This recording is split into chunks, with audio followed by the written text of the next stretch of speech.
What was your first traumatic experience? When I was 5, 6, my drunken dad and pissed off mother were fighting again. They fought quite often. This particular fight my dad was extra drunk. When I was going to bed they bursted into my room. My dad was holding her on the ground with a knife to her neck threatening to kill her. 10-ish minutes later my dad is in the garage with one of our many guns to his head, loaded and safety off. My brother, both my sisters and I were watching as he almost shot himself. They aren't together anymore. This isn't my trauma, but it's something that's always stuck with me. I worked as a waitress in an assisted living for many years, and one day, while I was resetting my tables I overheard a resident talking about his first memory.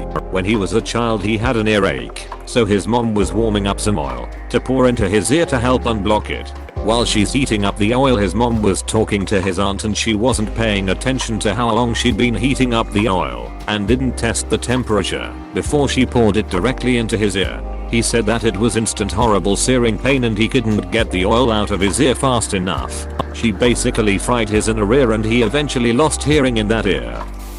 I saw a family of 6 get into a bad car wreck on the interstate Easter Sunday of 2nd grade. Got a good 5-second view of a contorted body of a woman who got thrown out a windshield. Shot burnt into my brain and desensitized the duck out to 7-year-old me.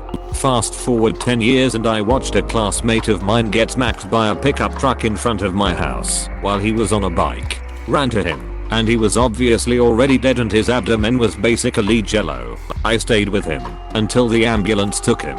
Somehow out of the whole experience the worst thing about it was me trying to explain to my mom why I had blood up to my elbows. I remember sitting on the sidewalk at around 5 years old when I heard screeching tires and looked up to see a truck collide head on with a van.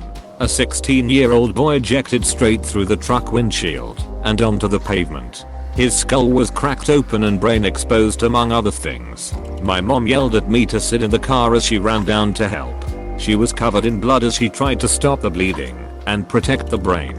The boy was life-lifted to the nearest hospital, but I do not know that he could have survived that. Years later and a friend of mine hydroplaned into a tree, wrapping his car around it. No one found him for hours, and he died on the spot. Another friend stopped to help an older woman broken down on the highway. He ended up getting clipped by a semi-trailer and died instantly. Whenever I get into a car, I'm trembling. I have severe driving anxiety now. I have to psych myself up every time and try not to think about all the possibilities. I was 4. My family went to visit my grandparents. They had an in-ground pool. Everyone was outside having a BBQ. I was walking around the edge of the pool and looked down and saw my little brother had fallen in the pool right behind the ladder.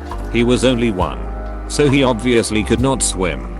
I laid down on my stomach and looped my arms under his armpits, pulling his head above the water, but just barely. He was heavy. He was fully dressed, and I was only 4. I screamed and screamed for our mother. It felt like forever, but someone finally noticed me and all the adults came rushing over. No one ever talked to me about it afterwards. I was terrified of water for a long time, and I'm still very overprotective of my little brother.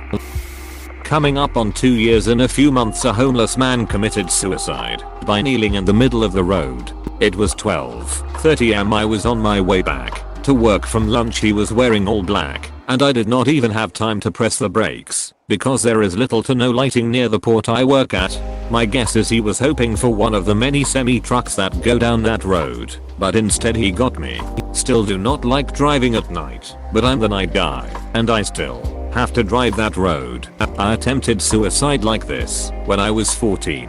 The car swerved and barely missed me. I couldn't comprehend how devastating it would be to be the person to hit me. I was unintentionally selfish because I was so lost in the depression that I couldn't understand how someone would be traumatized after killing me like that. It sounds insane just typing that now, but I really believed someone would hit me with their car and not be bothered. I'm in a very different place now, and I'm sorry. I'm sorry that I could put someone through that kind of trauma. I'm sorry you were on the other end of that. I'm sorry that his mental illness made 2 victims from that tragedy. If you ever want to talk about it or anything, I'm here. I promise he never wanted to hurt you. I hope you can forgive him and me for putting our death on a stranger. I don't know if that makes sense, but I'm emotional and tired.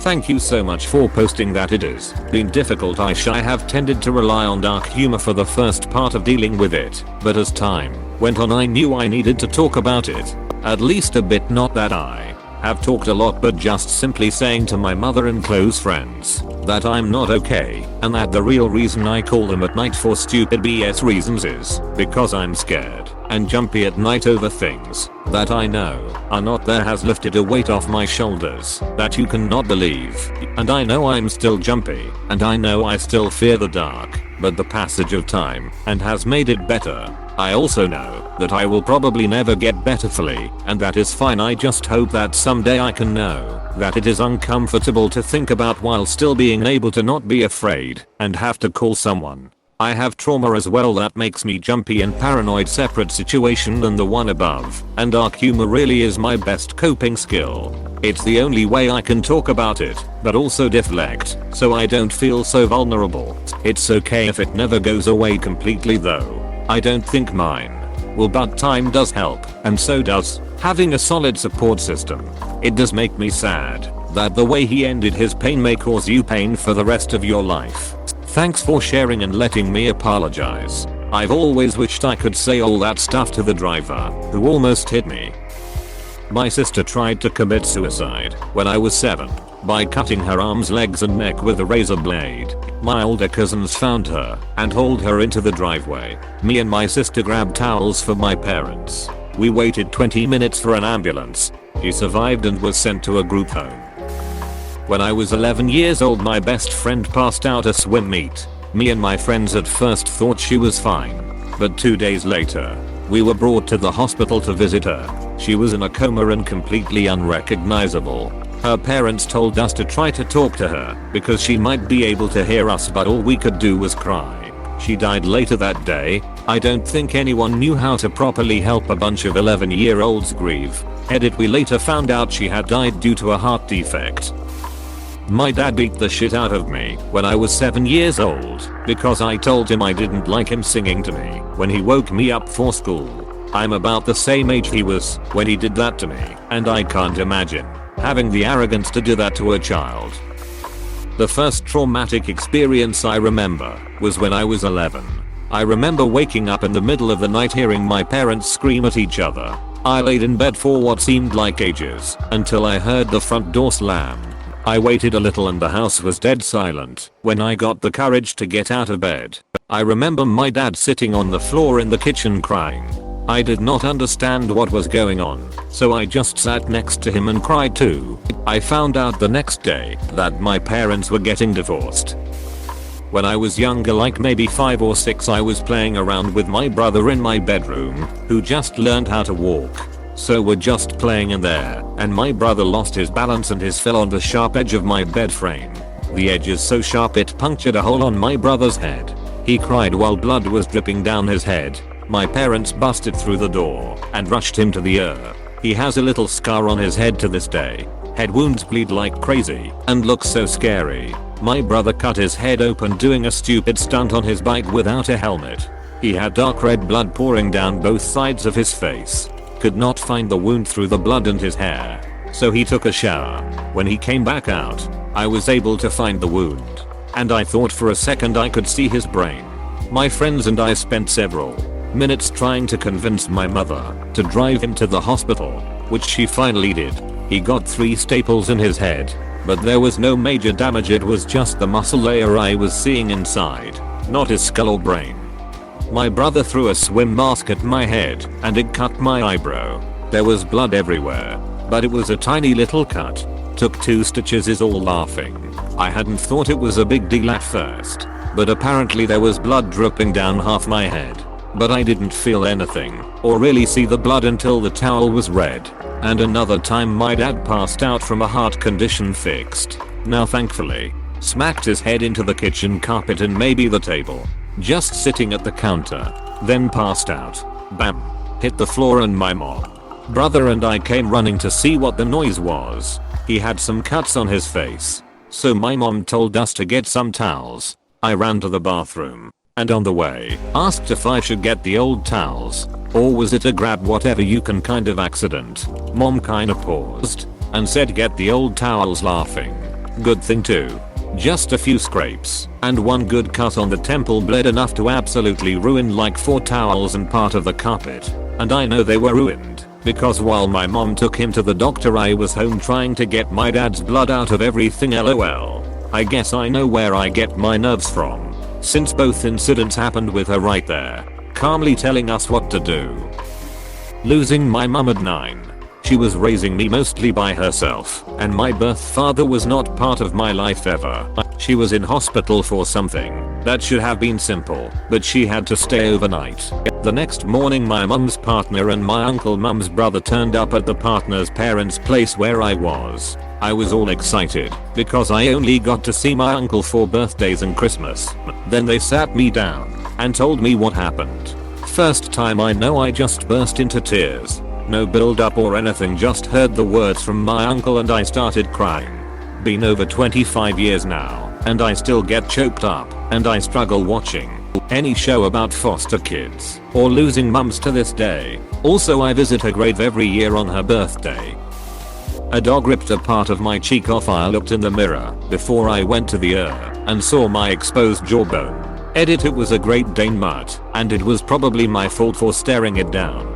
I stayed the night in her and only needed 16 stitches. I was very lucky that it didn't get infected because the wound was so deep. When I was 10 a Rottweiler bite my nose and its teeth pierced my nose and I passed out pouring blood everywhere. It was my friend's dog and they didn't take me to the hospital because they didn't want their dog taken away, so they just cleaned me up and I went home. No idea why my parents didn't do anything. Opposite reaction for me, but I was not pouring blood, so that's probably why I was also 10. The dog was an old Rottweiler mix. I had spent the whole day at my friend's and was planning on sleeping over. Dog was the coolest dude. It was after dinner and he was laying down and I approached him to pet him and turned to ask my friend who was in the other room, "Hey, is there anything that bothers your dog?" or something along those lines. And she starts to say just don't be in his corner, but before she finished the line I had already turned back and he bit my face. It was a small bite. Definitely a warning thing. Was bleeding but not a lot. I was a bit shocked, and so I pretended to hide it as no one saw it. I covered my face. It is probably an inch or 2 below my left eye, and luckily being 10 it was probably just seen as me being a weird kid. Eventually I had to move my hand, and it was of course still mildly bleeding, and the mom freaks out. I explained everything. Her mom was horrified, called my parents, and said what happened, and drove me home. My parents were chill. It was a very small bite, and I kept saying how it was okay, and don't do anything to the dog, and they didn't. A fake. He didn't bite anyone else, and lived out the rest of his life. My mother was abusive emotionally and physically during my younger years. One time, I didn't sing her happy birthday when I was 7, and so she locked me in a room and bent me over to cane me repeatedly. Now obviously to a 7-year-old this was super high-end pain, and I was screaming and crying hysterically, and it became a blur. All I remember was my grandparents banging on the door and threatening to call the police. Edit, lots of people in the comments are wondering if they called the police. The answer is no, they did not, because this was in Singapore, where corporate punishment was legal, and my mother soon stopped after that. They talked with my dad who was at work about the seriousness of the situation, and they hired a helper to keep an eye on my mom and me and to make sure we are never in the same room. Apparently, dad claimed that mom had a bad day because she lost her job and was diagnosed with a chronic kidney condition. But that did not really give her an excuse for doing that. She changed slightly when I was in my teen years, but still emotionally blackmails me if something I do does not agree with her until I was an adult. I have had another loss 4 months prior, but honestly the worst was dealing with the 13 days of my dad being diagnosed with a rare form of lymphoma. To his death that quick. We did not know he had cancer and it spread so rapidly. The whole side of his family had cancer, by the way. I was 15 2 years ago, and it was honestly a horrible and early age to deal with it. I talk about my experience with loss whenever I have the chance to. and sometimes I feel like I'm seeking attention for it. But honestly, it is how I cope. My parents were fighting. I was about 5 and my brother 7. Dad threw mum down the stairs and threw her university textbooks at her, grabbed her face and hit her multiple times. My brother and I were crying. Did not know what to do, so we just watched. They separated 5 years later, which was a bit late. Divorce was just finalized last month, woohoo. Fun fact about my dad. He forced my mom to marry him 3 days after meeting her in real life. He met her in the States, but lives in Canada. Then when it came time to cross the border, she is an immigrant from Indonesia, he made her marry him. I did not know this until this year. He is a real scumbag, and I do not plan on ever rebuilding our relationship. Thanks for watching. Consider subscribing for more videos.